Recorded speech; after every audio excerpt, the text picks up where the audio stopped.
আমার দেওয়া মামলায় হিরো আলম জেলে। আমি যখন বলতাম আমি বগুড়া কোর্টে তার নামে মামলা দিয়েছি, সেই মামলাটা কোর্ট থেকে পিবিআই তদন্ত দিয়েছে। তদন্তটা হচ্ছে আপনার 9 মাস তদন্ত হওয়ার পরে রিপোর্ট দেখে কোর্ট থেকে ওয়ারেন্ট দিয়েছে, সে অ্যারেস্ট হয়েছে এই রমজান মাসে। আমি যে মিথিলা সত্যি কথা বলেছি, উপরে আল্লাহ সেটা দেখিয়ে দিয়েছে। রমজান মাসে প্রথম রমজানে সে আটক হয়েছে, প্রথম রমজানে সে আটক হয়েছে। আমি তার সর্বোচ্চ শাস্তি চাই। আমি কোনো মীমাংসা চাই না, আমি চাই না কোনো মীমাংসা।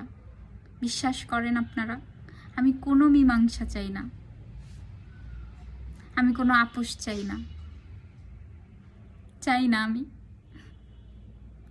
আমি কোনো আপোষ চাই না, মীমাংসা চাই না। আমার সন্তান হত্যাকারীর আমি মৃত্যুদণ্ড চাই। এই সমাজের মানুষের কাছে,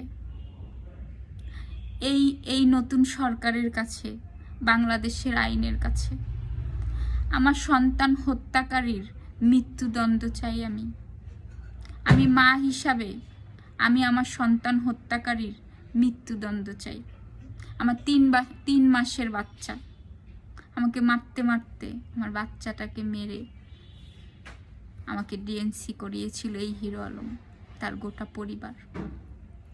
তাও আমি তার পরিবারের মানুষকে ক্ষমা করে দিয়েছি, কিন্তু তাকে আমি ক্ষমা করতে পারবো না। আর বিশ্বাস করেন, আমি কোনো সমঝোতা চাই না, আগেও বলেছি এখনও বলছি। আমি তার সাথে কোনো সমঝোতা চাই না, তার জন্য আমার মনে কোনো জায়গা নেই। বিশ্বাস করেন আপনারা, তার জন্য আমার মনে কোনো স্থান নেই।